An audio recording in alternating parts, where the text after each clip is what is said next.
Hello and welcome to Mad About Film. Today I want to review Heal the Living, the new film by Katell, Quillevere. Let's have a look at the trailer.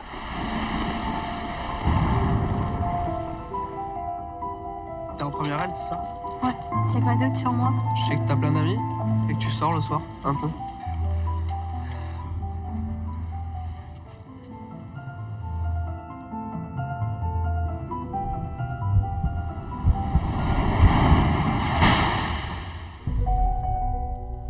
Votre fils Simon a eu un grave accident de la route. Mais je comprends rien. Quand vous le voyez, tout vous semble normal. C'est uniquement grâce aux machines que vous avez vues dans sa chambre. Mais si on arrête ces machines, son cœur s'arrêtera aussi. C'est délicat, mais il faut que j'aborde quelque chose avec vous. Cette situation nous permet d'engager un don d'organes. Si cette démarche est mise en place, c'est uniquement dans le but d'aider des malades qui sont en attente d'un organe. Vous savez ce que je vais vous dire?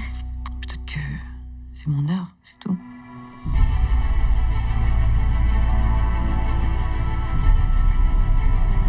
Au bout d'un moment, on pourra plus maintenir le cœur de Simon et il sera plus possible d'envisager un don.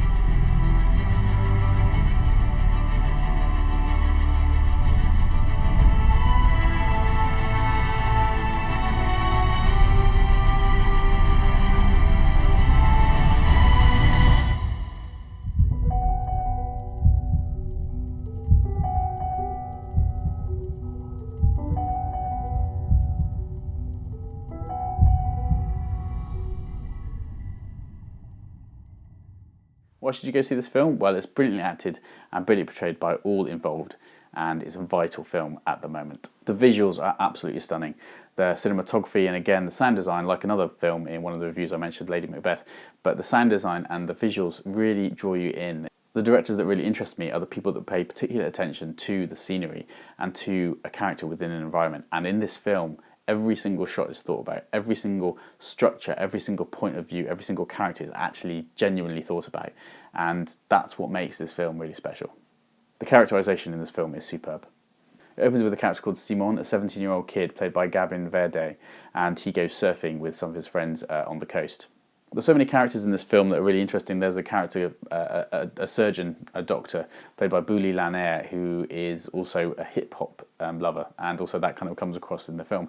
And that's the thing, it's just, the whole story takes away from convention and actually makes you think about real characterization and real people. So you're immediately drawn into these aspects of really want to understand where these people's lives are and where they've come from.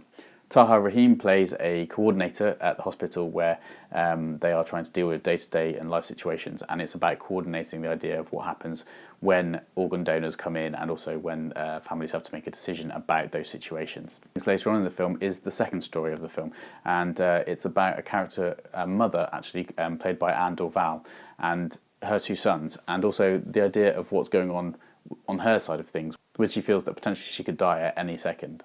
The light, deft touch of direction by Katell Quillevere is handled so well in this film that is what is the driving force throughout the film.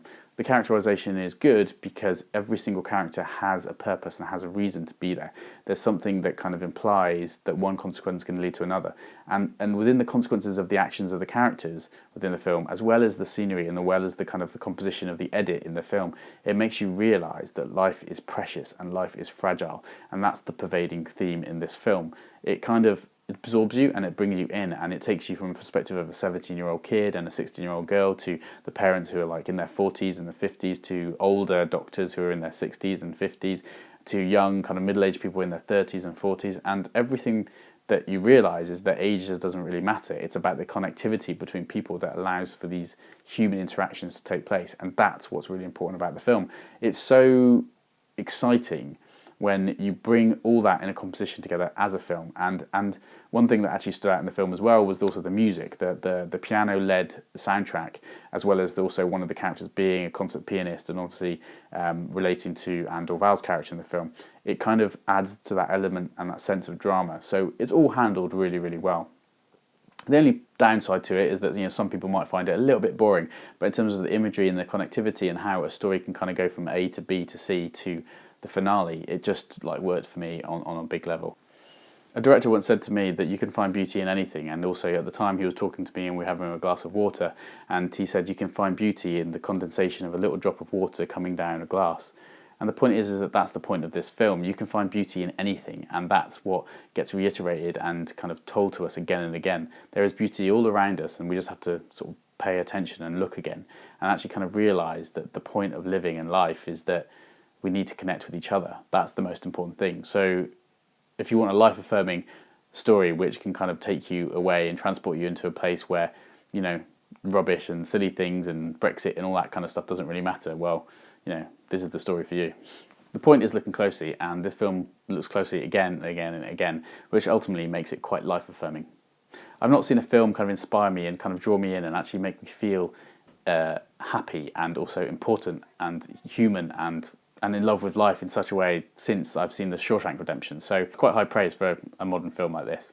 Apart from the odd surgical situation, and also maybe that might be a bit gruesome for people, Heal the Living is so life-affirming and such an important, vital story about humans and how we interconnect with people. I'm going to give it 4 out of 5. Check it out at your cinema as soon as possible. If you like that review, thank you very much for watching it to the end. I've got more reviews coming up very, very soon. If you want to click and see another one, just click here. But also please like and subscribe, and also give me a shout whenever you can. I'll be happy to hear from you. And yeah, see you on the next one.